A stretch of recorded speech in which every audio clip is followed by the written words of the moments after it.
Hello students, last class में हमने discuss किया था एक्वा रेजिया के बारे में। एक्वा रेजिया, देखिए व्हाट इज एक्वा रेजिया।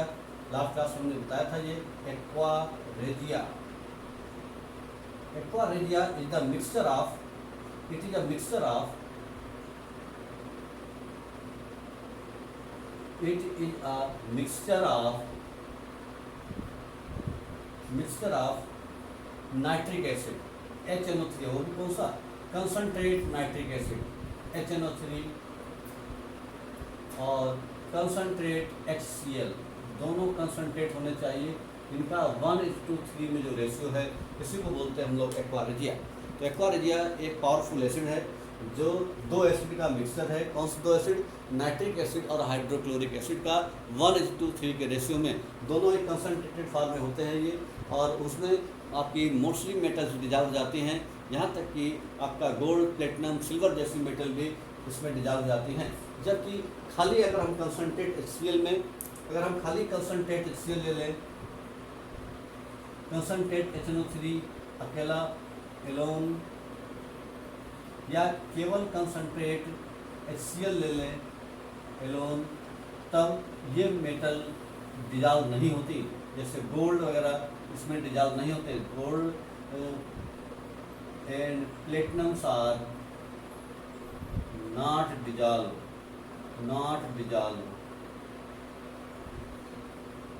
ठीक है। यदि खाली अगर HNO3 ले लें, अलग अलग खाली HCl ले लें, तो गोल्ड और प्लेटिनम डिजॉल्व नहीं होती।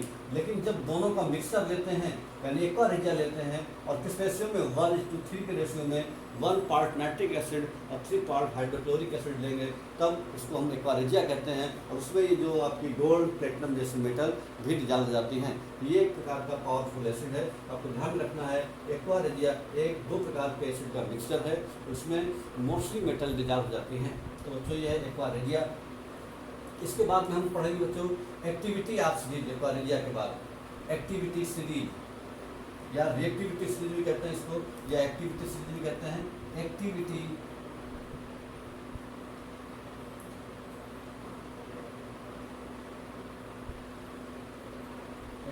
सीरीज और reactivity series.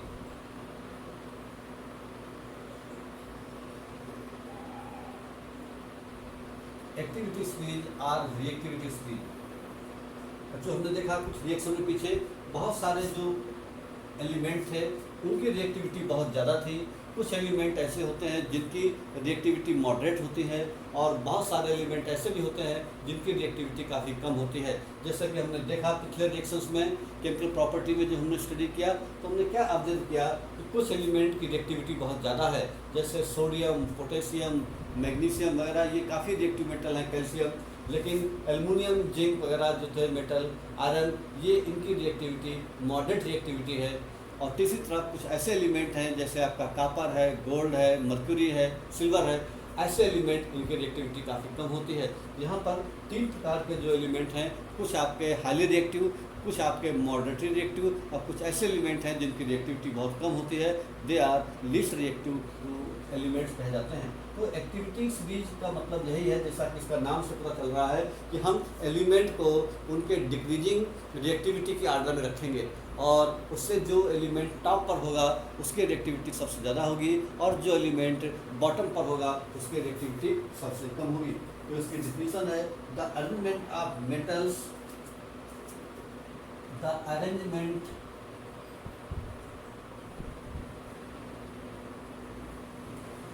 Arrangement of metals, जो भी मेटल हैं, the arrangement of metals in a vertical column, metals in a vertical column, in the vertical column in the order of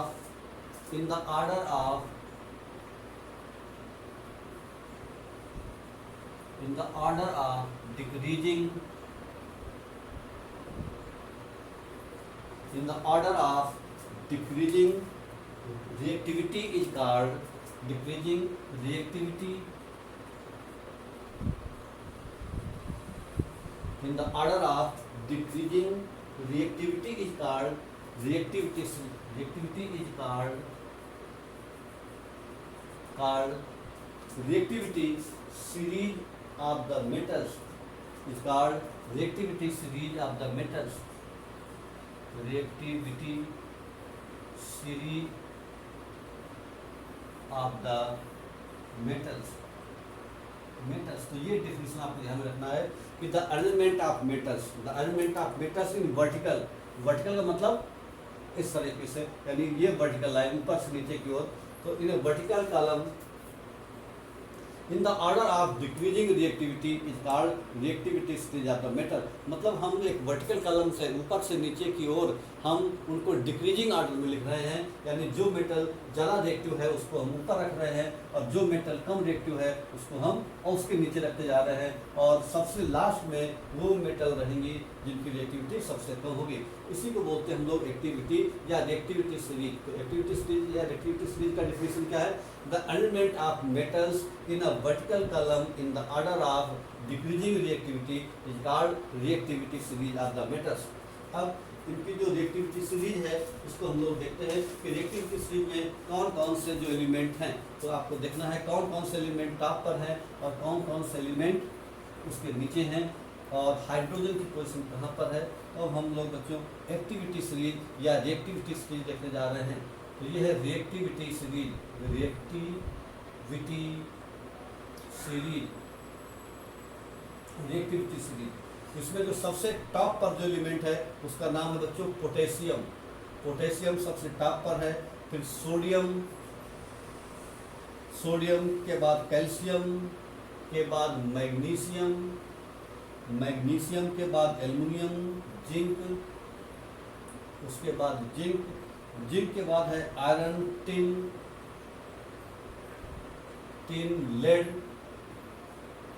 lead के बाद है बच्चों हाइड्रोजन, ध्यान रखिए हाइड्रोजन, इसको हम निशान बना दे रहे हैं हाइड्रोजन।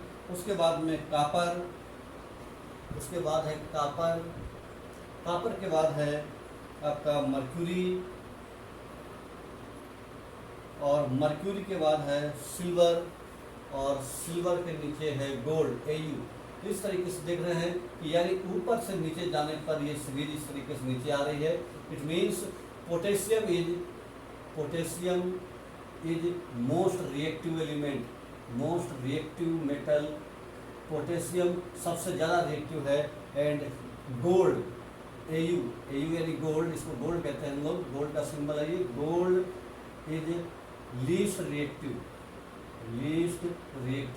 तो इस तरह से जो एक्टिविटी सीरीज है या रिएक्टिविटी सीरीज है वो दी हुई है, यानी पोटेशियम सबसे ज़्यादा रिएक्टिव है, फिर सोडियम रिएक्टिव है, फिर कैल्शियम, यानी इनका डिक्रीजिंग ऑर्डर है। डिक्रीजिंग ऑर्डर ऑफ रिएक्टिविटी यानी डिक्रीजिंग ऑर्डर है।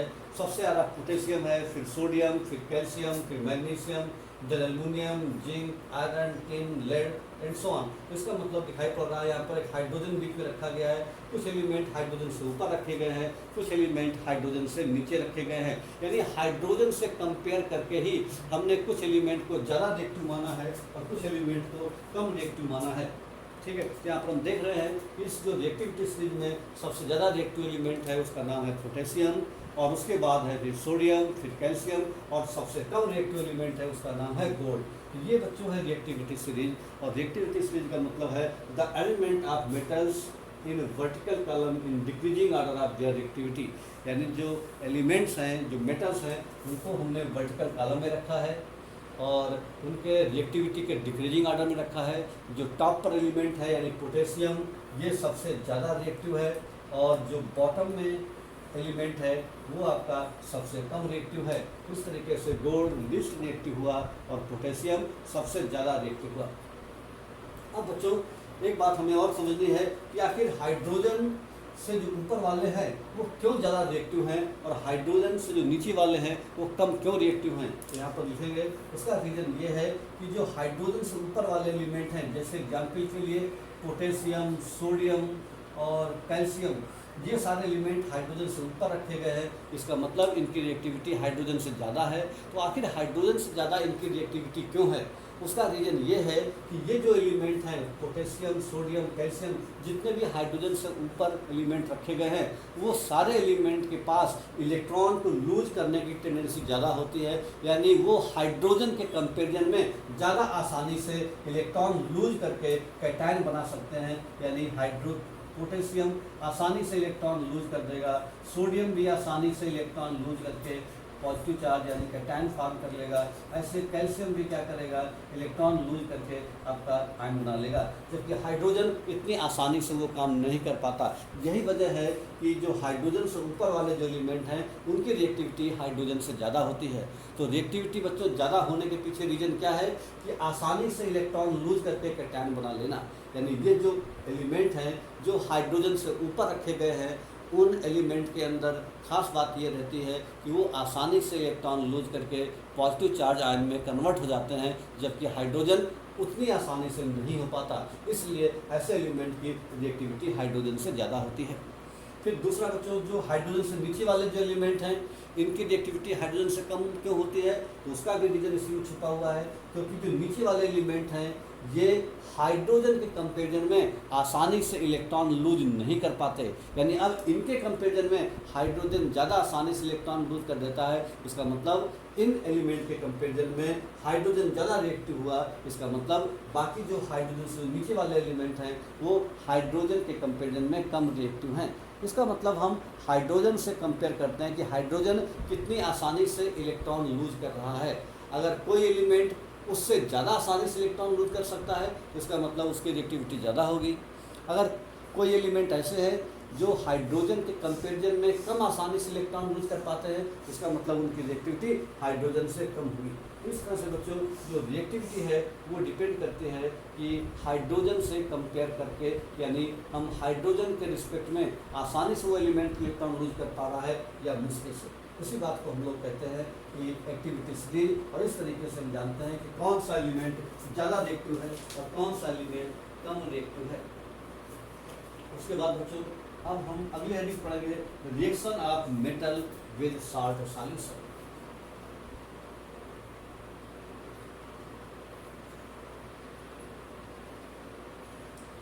अगली हेडिंग है reaction of metals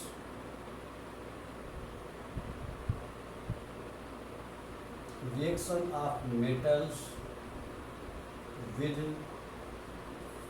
salt solutions। Reactions of metals with salt solution।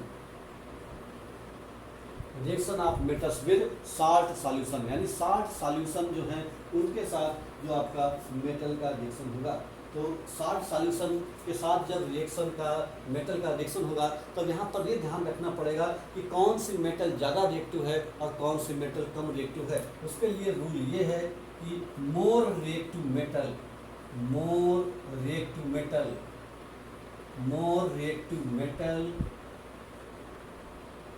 displaces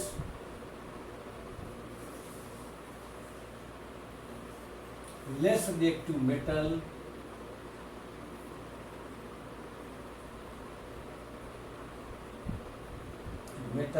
from its solution, salt solution। तो इस तरीके से हम क्या देखते हैं कि जो ज़्यादा रिएक्टिव मेटल है वो अपने से कम रिएक्टिव मेटल को डिस्प्लेस कर देती है। जैसे एग्जाम्पल के लिए अगर हम क्या करें कि हम कॉपर सल्फेट का रिएक्शन जिंक के साथ कराएं, यानी कॉपर सल्फेट ले लें हम।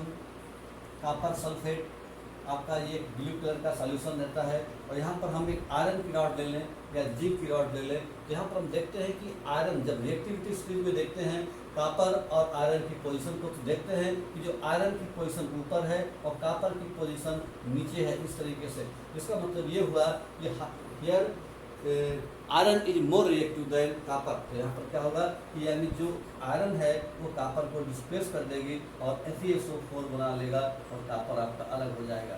इसकी वजह क्या है? बिकॉज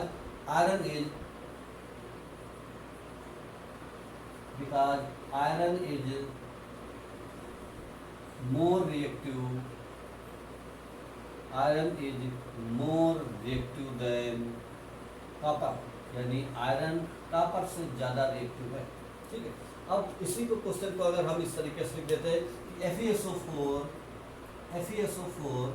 इसका सॉल्यूशन है और यहाँ पर कॉपर मेटल दिया हुआ है, तो ये नो रिएक्शन। उसकी वजह क्या है? नो रिएक्शन उसकी वजह है कि यहाँ पर जो कॉपर है लेस रिएक्टिव मेटल है, आयरन मोर रिएक्टिव मेटल है। It means copper does not displace iron from इस सॉल्यूशन, यानी कॉपर आयरन को रिप्लेस नहीं कर पाएगी और उसकी वजह से ये रिएक्शन नहीं होगा। तो जितने भी रिएक्शन है मेटल साल्ट के साथ, सॉल्यूशन के साथ, तो हमको ध्यान में रखना पड़ता है कि कौन सी मेटल ज़्यादा रिएक्टिव है और कौन सी मेटल कम रिएक्टिव है। इस तरह से हम बहुत सारे रिएक्शन लिख सकते हैं बोर्ड के ऊपर, तो आप बता सकते हो कि रिएक्शन पॉसिबल होगा या नहीं होगा। आपको खाली देखना इतना ही है कि कौन सी मेटल ज़्यादा रिएक्टिव है और कौन सी मेटल कम रिएक्टिव है, बस खाली आपको इतना ही देखना है। जैसे एग्जाम्पल के लिए अगर हम कह दें कि हमारे पास जिंक सल्फेट का सॉल्यूशन है और जिंक सल्फेट का सॉल्यूशन है यहाँ पर, और यहाँ पर हम ले लें सिल्वर के साथ रिएक्शन करा दें, तो यहाँ पर हम क्या देखते हैं कि सिल्वर लेस रिएक्टिव है, जिंक ज़्यादा रिएक्टिव है, यानी नो रिएक्शन, कोई रिएक्शन नहीं होगा। नो रिएक्शन यानी यहाँ पर रिएक्शन नहीं होगा। लेकिन अगर मान लीजिए हमारे पास सिल्वर नाइट्रेट का सॉल्यूशन है और इसमें हमने आपका एक जिंक डाल दिया, यहाँ पर क्या देखेंगे, जिंक ज़्यादा रिएक्टिव है, इसलिए जिंक क्या करेगा, जिंक इसको रिप्लेस कर देगा और बना लेगा जिंक नाइट्रेट बना लेगा और सिल्वर आपका फ्री हो जाएगा। रिएक्शन को बैलेंस करने के लिए यहाँ पर 2 लगा देंगे। तो इस तरह से क्या देखते हैं कि कौन सी रिएक्शन होगी, कौन सी रिएक्शन नहीं होगी, ये खाली इसी बात पे डिपेंड करेगा कि कौन सा एलिमेंट या कौन सी मेटल ज़्यादा रिएक्टिव है। Here zinc is more reactive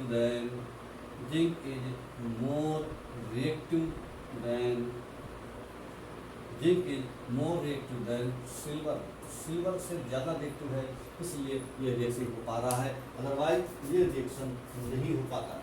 इस बात का आपको ध्यान रखना है कि कब आपका रिएक्शन होगा और कब आपका रिएक्शन नहीं होगा। तो इस बात को आपको बहुत अच्छी तरीके से ध्यान रखना है। उसके बाद में अगला हेडिंग है रिएक्शन विद क्लोरीन। क्लोरीन के साथ रिएक्शन विद क्लोरीन, यानी क्लोरीन के साथ मेटल का रिएक्शन। तो यहाँ पर क्या होगा, when metal react with chlorine, जब मेटल क्लोरीन के साथ रिएक्शन करता है तो बनता है मेटल क्लोराइड बनता है बच्चों। जब क्लोरीन के साथ मेटल का रिएक्शन होगा तो आपका कंपाउंड मेटल क्लोराइड बनेगा। ठीक है, जैसे एग्जाम्पल के लिए सोडियम का रिएक्शन होगा क्लोरीन के साथ, when sodium react with chlorine it forms sodium chloride, यहाँ पर आपका सोडियम क्लोराइड बन जाएगा। इस तरीके से मेटल क्लोराइड बनेगा। ऐसे ही कैल्शियम के साथ अगर रिएक्शन होगा क्लोरीन का तो बन जाएगा कैल्शियम क्लोराइड। यहाँ पर जो आपका रिएक्शन हुआ क्लोरीन के साथ, मेटल का रिएक्शन क्लोरीन के साथ हो रहा है, तो यहाँ पर जो बन रहा है कंपाउंड वो मेटल क्लोराइड बन रहा है। जैसा मेटल होगा उसी के हिसाब से क्लोराइड बनेगा। अगर सोडियम है तो सोडियम क्लोराइड बना, आपका कैल्शियम है तो कैल्शियम क्लोराइड बना। अगर जिंक ले लेंगे तो जिंक के साथ क्लोरीन का रिएक्शन कराएंगे तो आपका जिंक क्लोराइड बन जाएगा। आयरन ले लेंगे तो आयरन क्लोराइड बनेगा। इस तरीके से हम डिफरेंट मेटल का क्लोरीन के साथ रिएक्शन कराते हैं और मेटल क्लोराइड बनता है। यहाँ पर जो मेटल क्लोराइड बनेगा, एक चीज़ और ध्यान देने की है कि here metal chloride is ionic compound. ये एक आयनिक कंपाउंड है और ये जो आयनिक कंपाउंड क्या होते हैं बच्चों, ये हम इसी चैप्टर में आगे चल के डिस्कस करेंगे। तो मेटल क्लोराइड एक प्रकार का आयनिक कंपाउंड होता है और ये बनता कैसे है कि जो मेटल है, metal loses the electron, metal electron को लूजेज द इलेक्ट्रॉन, और जो नॉन मेटल है यानी chlorine, non metal gains the electron. तो एक एलिमेंट जो मेटल है वो इलेक्ट्रॉन लूज करता है और जो नॉन मेटल है वो इलेक्ट्रॉन को गेन करता है और इस तरीके से आपका मेटल क्लोराइड नाम का कंपाउंड बनता है। जैसे एग्जाम्पल के लिए अगर हम सोडियम की बात करें तो सोडियम क्या करेगा, पहले एक इलेक्ट्रॉन लूज कर देगा और बहुत आसानी से इलेक्ट्रॉन लूज करेगा, और क्लोरीन क्या करेगा, एक इलेक्ट्रॉन को गेन करेगा तो ये बन जाएगा Cl-। उसके बाद में ये Na+ और Cl- दोनों आपस में मिलकर के NaCl बना लेते हैं। तो इस तरीके से कोई भी मेटल क्लोराइड जो बनेगा उसमें हमेशा यही बात रहेगी कि जो मेटल है वो इलेक्ट्रॉन को लूज करेगा और नॉन मेटल हमेशा इलेक्ट्रॉन को गेन करेगा। उससे जो कंपाउंड बनेगा वो आपका मेटल क्लोराइड कहा जाएगा। तो यहाँ पर ध्यान रखने वाली बात है कि जो मेटल क्लोराइड नाम का जो कंपाउंड है वो पूरी तरह से आयनिक होता है। ऐसे कंपाउंड जो आयनिक कंपाउंड हैं वो इलेक्ट्रिसिटी कंडक्ट करते हैं और उनका एक्वस सॉल्यूशन इलेक्ट्रिसिटी कंडक्ट करता है। इनको इलेक्ट्रोलाइट कहा जाता है। ठीक है। दूसरी बात, जो भी आयनिक कंपाउंड होते हैं वो मोस्टली सॉलिड होते हैं। ठीक है, तो ये ध्यान रखना है कि आयनिक कंपाउंड सॉलिड होते हैं। दूसरी बात, इनके जो एक्वस सॉल्यूशन है दैट इज कॉल्ड इलेक्ट्रोलाइट, उसमें से इलेक्ट्रिसिटी कंडक्ट हो सकती है। और तीसरी बात ये होती है कि जो आयनिक कंपाउंड है वो मोस्टली डिजॉल्व इन वाटर, और ऐसे आपके कंपाउंड पानी में घुल जाते हैं। इसका मतलब है कि जो मेटल क्लोराइड है मोस्टली पानी में घुल जाते हैं क्योंकि वो आयनिक नेचर के होते हैं। ठीक है। और दूसरी बात ये है कि ऐसे कंपाउंड सॉलिड होते हैं, इनके मेल्टिंग पॉइंट हाई होते हैं और उसके बाद में इनके एक्वस सॉल्यूशन से इलेक्ट्रिसिटी कंडक्ट होती है। ये कंपाउंड बनते कैसे हैं, जो मेटल होता है वो इलेक्ट्रॉन को लूज करता है और कैटायन फॉर्म करता है। नॉन मेटल क्या करेगा, इलेक्ट्रॉन को गेन करेगा, एनायन बनाएगा। फिर ये कैटायन और ये एनायन आपस में रिएक्शन करके आपका एक प्रकार का कंपाउंड फॉर्म करते हैं। इस तरीके से आपका मेटल क्लोराइड नाम का कंपाउंड बनता है। उसके बाद बच्चों अगला रिएक्शन है reaction of metal with hydrogen. Chlorine के बाद अगली हेडिंग है reaction of metal with hydrogen. Reaction of metal with hydrogen. Reaction of metal with hydrogen. Hydrogen के साथ reaction of metal with hydrogen. Hydrogen के साथ जो रिएक्शन हम करने जा रहे हैं, ठीक है। तो मेटल्स, इसमें खास बात है ये कि मेटल्स जो होती हैं, metals generally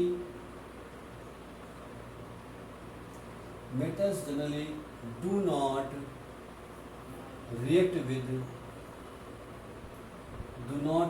with hydrogen. do not react with hydrogen. मतलब metals generally do not react with hydrogen. इसका मतलब ये नहीं कि मेटल आपका हाइड्रोजन से रिएक्शन करती ही नहीं है, लेकिन जनरली अधिकतर मेटल जो है वो हाइड्रोजन से रिएक्शन नहीं करती। उसकी वजह क्या होती है? उसकी वजह ये होती है कि जो मेटल है, मेटल के पास इलेक्ट्रॉन को लूज करने की टेंडेंसी होती है। मेटल इलेक्ट्रॉन को लूज करता है, loses the electron. Metal electron को लूज करता है और जो दूसरा इसके साथ रिएक्शन होगा वो आपका हाइड्रोजन जो है, इसको इलेक्ट्रॉन को गेन करना चाहिए तभी रिएक्शन होता। लेकिन यहाँ पर क्या होता है, हाइड्रोजन भी इलेक्ट्रॉन को लूज करने की टेंडेंसी रखता है, लूजेज द इलेक्ट्रॉन। हाइड्रोजन भी इलेक्ट्रॉन को लूज करने की टेंडेंसी रखता है। ये दिक्कत है। इसी वजह से मेटल्स जनरली रिएक्शन नहीं करते। अगर कोई मेटल है तो मेटल अगर आपका मान लो मेटल को मान लिया हमने M, तो M क्या करेगा, ये आपका इलेक्ट्रॉन लूज करके आपका इस तरीके से बना लेगा। लेकिन हाइड्रोजन भी क्या करता है, ये भी इलेक्ट्रॉन को लूज करके आपका कैटायन फॉर्म कर लेता है। इसलिए ये प्रॉब्लम आती है और मेटल आसानी के साथ या मेटल जनरली रिएक्ट नहीं करते हाइड्रोजन के साथ। तो फिर क्या कोई भी मेटल रिएक्ट नहीं करेगा? उसका आंसर है कि जो हाईली रिएक्टिव मेटल हैं, कौन से हाईली रिएक्टिव मेटल जो रिएक्टिविटी सीरीज में टॉप पर रखे गए हैं, जैसे पोटेशियम हुआ, सोडियम हुआ, मैग्नीशियम हुआ, ऐसे जो एलिमेंट हैं, कैल्शियम हुआ, ये जो एलिमेंट हैं इनकी रिएक्टिविटी बहुत ज़्यादा होती है। तो ये क्या करते हैं, जो ये हाइड्रोजन है जो इलेक्ट्रॉन को लूज करने की टेंडेंसी रख रहा है, उसको फोर्स करता है इलेक्ट्रॉन को गेन करने के लिए। तो जब हाइड्रोजन इन एलिमेंट के साथ रिएक्शन करता है तब क्या होगा, तब वो इलेक्ट्रॉन गेन करने लगता है। वो भी ये जो ज़्यादा रिएक्टिव एलिमेंट हैं वो उसको इलेक्ट्रॉन को गेन करने के लिए फोर्स करते हैं तब जा करके वो हाइड्रोजन इलेक्ट्रॉन को गेन करता है। वैसे तो अगर मान लो ये ज़्यादा रिएक्टिव एलिमेंट नहीं है तो फिर हाइड्रोजन इलेक्ट्रॉन को लूज ही करेगा। इसलिए जो ज़्यादा रिएक्टिव एलिमेंट है उन्हीं के साथ हाइड्रोजन केवल रिएक्शन करता है, सारे एलिमेंट के साथ हाइड्रोजन रिएक्शन नहीं करता। हाइड्रोजन जो हाईली रिएक्टिव एलिमेंट हैं उन्हीं के साथ रिएक्शन करता है। क्यों? क्योंकि जो हाईली एलिमेंट है रिएक्टिव एलिमेंट वो हाइड्रोजन को इलेक्ट्रॉन गेन करने के लिए फोर्स करते हैं और फिर इलेक्ट्रॉन हाइड्रोजन गेन करता है और उसके बाद जो कंपाउंड बनते हैं उनको बोलते हैं मेटल हाइड्राइड के नाम से जानते हैं। जैसे एग्जाम्पल के लिए अगर हम पोटेशियम का रिएक्शन हाइड्रोजन के साथ करा दें तो जो कंपाउंड बनेगा उसका नाम हो जाएगा KH2, इसको बोलते हैं पोटेशियम हाइड्राइड। ऐसे ही सोडियम का रिएक्शन कराएंगे हाइड्रोजन के साथ तो आपका बन जाएगा सोडियम हाइड्राइड बनेगा। ऐसे ही कैल्शियम का रिएक्शन अगर हाइड्रोजन के साथ कराएंगे तो बन जाएगा कैल्शियम हाइड्राइड। ठीक है, तो ये जो कंपाउंड है दीज आर कॉल्ड हाइड्राइड, इनको बोलते हैं हम लोग हाइड्राइड्स। और ये भी जो है हाइड्राइड्स हैं ये भी आपके आयोनिक कंपाउंड ही होते हैं, आयोनिक कंपाउंड होते हैं हाइड्राइड्स भी। तो यहाँ पर ध्यान रखना है कि जब हम रिएक्शन ऑफ मेटल पढ़ते हैं हाइड्रोजन के साथ तो यहाँ पर सारे मेटल हाइड्रोजन के साथ रिएक्शन नहीं करते। जो हाईली रिएक्टिव एलिमेंट हैं जो रिएक्टिविटी सीरीज में टॉप पर रखे गए हैं केवल वही एलिमेंट हाइड्रोजन के साथ रिएक्शन करते हैं। आखिर क्या रीज़न है कि जनरली एलिमेंट हाइड्रोजन के साथ रिएक्शन नहीं करता? उसका क्या कारण है? उसका रीज़न ये है कि हाइड्रोजन जो है वो इलेक्ट्रॉन लूज करता है गेन करने की बजाय। तो और मेटल भी इलेक्ट्रॉन को लूज करते हैं, तो जब दोनों एलिमेंट इलेक्ट्रॉन को लूज ही करेंगे तो गेन कौन करेगा? तो गेन करने वाला कोई नहीं रहता, इसलिए जनरली मेटल रिएक्शन नहीं करते। तो फिर हाईली रिएक्टिव एलिमेंट के साथ क्यों रिएक्शन हो जाता है? क्योंकि ये जो एलिमेंट हैं हाइड्रोजन को इलेक्ट्रॉन गेन करने के लिए फोर्स करते हैं और उसी वजह से क्या होगा कि हाईली रिएक्टिव एलिमेंट के साथ हाइड्रोजन रिएक्शन करता है और मेटल हाइड्राइड बनते हैं। ऐसे कंपाउंड को हाइड्राइड कहा जाता है, जैसे पोटेशियम के साथ पोटेशियम हाइड्राइड, सोडियम के साथ सोडियम हाइड्राइड, कैल्शियम के साथ कैल्शियम हाइड्राइड, तो हाइड्राइड बनते हैं। और ये हाइड्राइड आयनिक कंपाउंड होते हैं। आयनिक कंपाउंड का मतलब है ऐसे कंपाउंड मोस्टली सॉलिड होते हैं, इनके मेल्टिंग पॉइंट हाई होते हैं, इनका एक्वस सॉल्यूशन से इलेक्ट्रिसिटी कंडक्ट होती है और ये कंपाउंड पानी में घुल जाते हैं। तो इस तरह से आयनिक कंपाउंड के अंदर ये खास बातें होती हैं बच्चों। इस तरीके से हमने केमिकल प्रॉपर्टीज ऑफ मेटल्स के बारे में हमने डिस्कशन किया। हमने जो मेटल हैं उनकी केमिकल प्रॉपर्टी क्या क्या होती है ये हमने आज डिस्कस किया। उसके बाद बच्चों अगला हेडिंग है chemical property of non metal, यानी जो है नॉन मेटल हैं उनकी केमिकल प्रॉपर्टी क्या क्या होती है बच्चों। Chemical properties of non metal, chemical properties of non metal, जो नॉन मेटल हैं इनकी केमिकल प्रॉपर्टीज क्या क्या होती है। ठीक है, तो नॉन मेटल की केमिकल प्रॉपर्टीज में हम देखेंगे कि जो मेटल की केमिकल प्रॉपर्टी है उससे डिफरेंट होती है आपकी नॉन मेटल की केमिकल प्रॉपर्टी। तो पहला है reaction of non metal with oxygen. ठीक है, reaction of non metal with oxygen, oxygen के साथ रिएक्शन, ऑक्सीजन के साथ आपका नॉन मेटल का रिएक्शन होगा तब क्या बनेगा। तो जो आपके नॉन मेटल हैं वो ऑक्सीजन के साथ रिएक्शन करते हैं। जैसे कि मान लीजिए कि आपका कार्बन है नॉन मेटल है, सल्फर आपका नॉन मेटल है, उसके बाद नाइट्रोजन आपका नॉन मेटल है। ठीक है, नाइट्रोजन, उसके बाद फास्फोरस आपका नॉन मेटल है, तो वगैरह वगैरह, तो ये सारे नॉन मेटल हैं। तो नॉन मेटल का रिएक्शन जब ऑक्सीजन के साथ होगा, जैसे कार्बन का जब रिएक्शन ऑक्सीजन के साथ होगा तो कार्बन डाइऑक्साइड बनेगा, सल्फर का रिएक्शन ऑक्सीजन के साथ होगा तो क्या बनेगा, सल्फर डाइऑक्साइड होगा, और नाइट्रोजन का रिएक्शन होगा तो क्या बनेगा, नाइट्रोजन डाइऑक्साइड बनेगा। तो इस तरह से ये जो कंपाउंड है कार्बन डाइऑक्साइड, सल्फर डाइऑक्साइड, ये आपका नॉन मेटल के साथ रिएक्शन हो रहा है। क्योंकि नॉन मेटल कौन कौन से हैं, कार्बन, सल्फर और नाइट्रोजन, ये सारे नॉन मेटल हैं, इनका रिएक्शन ऑक्सीजन से हो रहा है। तो ये जो कंपाउंड हैं वो कंपाउंड आपके जो बन रहे हैं ये कंपाउंड का नेचर एसिडिक होता है। ध्यान में रखने वाली बात ये है एसिडिक नेचर का है। और अगर एसिडिक नेचर का है तो क्या करेगा, तो लिटमस पेपर का जो ब्लू कलर है, ब्लू को रेड में कन्वर्ट कर देगा, रेड लिटमस में कन्वर्ट कर देगा। तो इस तरह से जो लिटमस पेपर का कलर चेंज कर देगा, क्योंकि ये जो एसिडिक नेचर के होते हैं। तो आपको ध्यान में रखने वाली बात ये है कि जो मेटल के ऑक्साइड होते हैं वो बेसिक नेचर के होते हैं जनरली, और नॉन मेटल के ऑक्साइड कैसे होते हैं, जनरली एसिडिक नेचर के होते हैं। ठीक है, तो इस तरीके से मेटल के ऑक्साइड बेसिक नेचर के होते हैं और नॉन मेटल के ऑक्साइड एसिडिक नेचर के होते हैं, और साथ में कुछ ऑक्साइड न्यूट्रल नेचर के भी होते हैं, लेकिन जनरली नॉन मेटल के ऑक्साइड एसिडिक नेचर के होते हैं। और जब ये ऑक्साइड का रिएक्शन वाटर के साथ होता है तो ये एसिड फॉर्म करते हैं। For example when carbon dioxide react with water, तो यहाँ पर क्या होगा, एक एसिड बनेगा जिसका नाम हो जाएगा कार्बोनिक एसिड। किस एसिड का नाम बच्चों है, कार्बोनिक एसिड के नाम से जानते हैं। तो देखा हमने कि जो नॉन मेटल का ऑक्साइड है उसका रिएक्शन जब पानी के साथ होता है तो आपका एक एसिड बनता है। जैसे कि यहाँ पर कार्बन डाइऑक्साइड का वाटर के साथ रिएक्शन हुआ तो जो एसिड बना उसका नाम है carbonic acid.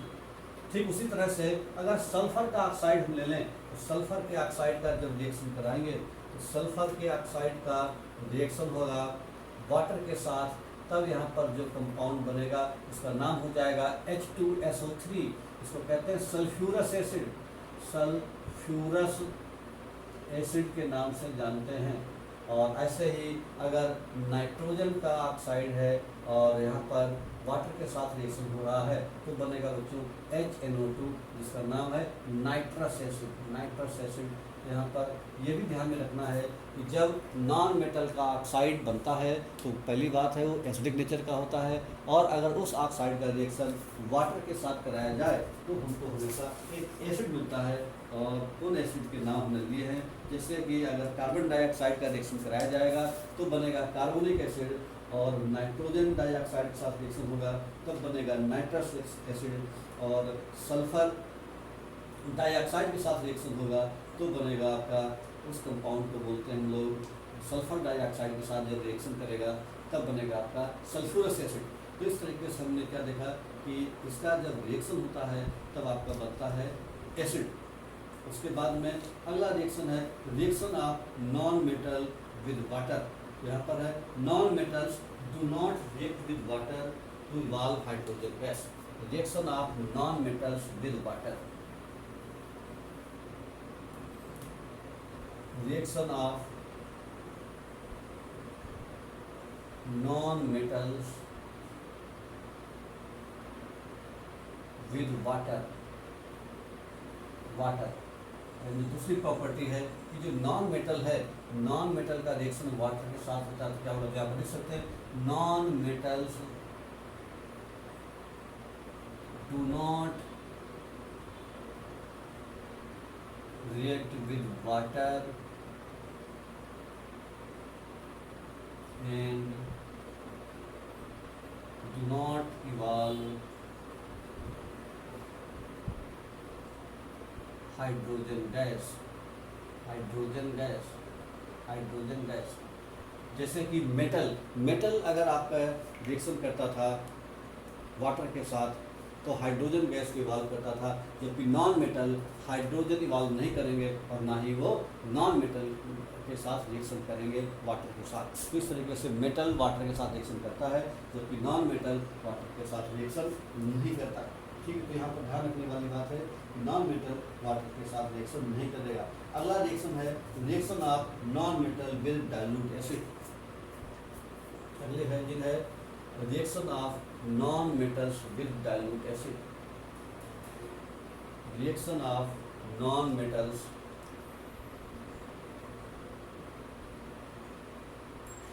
Reaction of non metals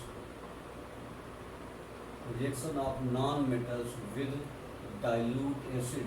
with dilute acid, dilute acid के साथ रिएक्शन करेगा तो क्या बनेगा। ठीक बच्चों, तो जब नॉन मेटल का रिएक्शन डाइल्यूट एसिड के साथ कराएंगे तब क्या होगा, तो non metals do not react with dilute acid. Non metal जो है वो भी डाइल्यूट एसिड के साथ रिएक्शन नहीं करते। तो आप लिखेंगे non metals do not react with dilute acids, जबकि मेटल डाइल्यूट एसिड के साथ रिएक्शन करते थे और हाइड्रोजन गैस को इवॉल्व करते थे। तो यहाँ पर हमको अगर मेटल और नॉन मेटल में डिफरेंस लिखने को आए तो ये जो पॉइंट हम बता रहे हैं, इस पॉइंट के से जो पढ़ रहे हैं इनकी केमिकल प्रॉपर्टी और फिजिकल प्रॉपर्टी, उसके बिहार पर हम मेटल और नॉन मेटल में डिफरेंस बता सकते हैं। जैसे कि आपका metal react with water and evolve hydrogen gas, but non metal do not react with water. उसके बाद metal react with dilute acids and evolve hydrogen gas, but not metal do not react with dilute acids. तो इस तरीके से आपका जो non metal है वो डाइल्यूट एसिड के साथ रिएक्शन नहीं करते। तो यहाँ पर ध्यान रखने वाली बात यह है कि जो नॉन मेटल और आपका इनके साथ रिएक्शन नहीं करेंगे और ना ही हाइड्रोजन गैस इवॉल्व करेंगे। अगला रिएक्शन है reaction of non metal with salt solution. Reaction of non metal with salt solution, जैसे मेटल का रिएक्शन साल्ट सॉल्यूशन के साथ होता था, वैसे ही नॉन मेटल का होगा क्या होगा। तो रिएक्शन ऑफ नॉन मेटल्स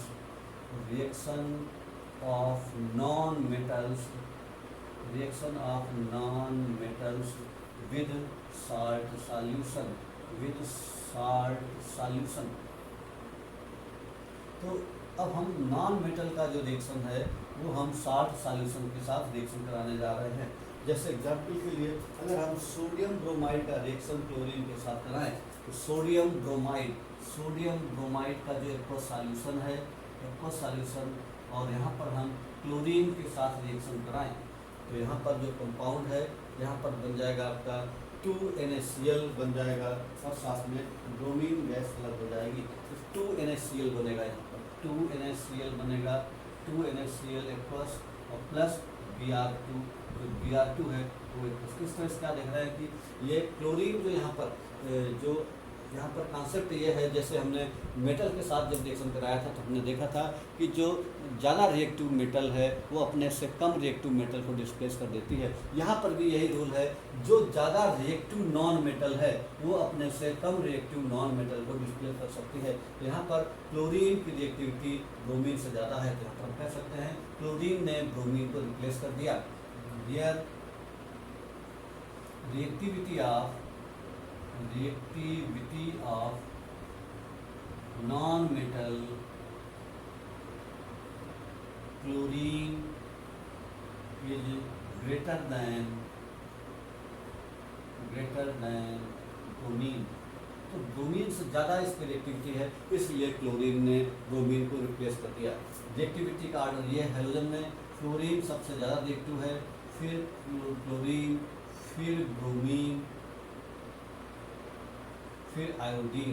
तो ये इनकी रिएक्टिविटी का ऑर्डर डिक्रीजिंग ऑर्डर, तो यानी सबसे ज़्यादा रिएक्टिव है फ्लोरीन, फिर क्लोरीन, फिर ब्रोमीन, फिर आयोडीन। इस रिएक्शन क्या देखते हैं, reaction of non metal with salt solution. ठीक बच्चों, अगला फिर लेक्चर हम नेक्स्ट क्लास में पढ़ेंगे इसके आगे।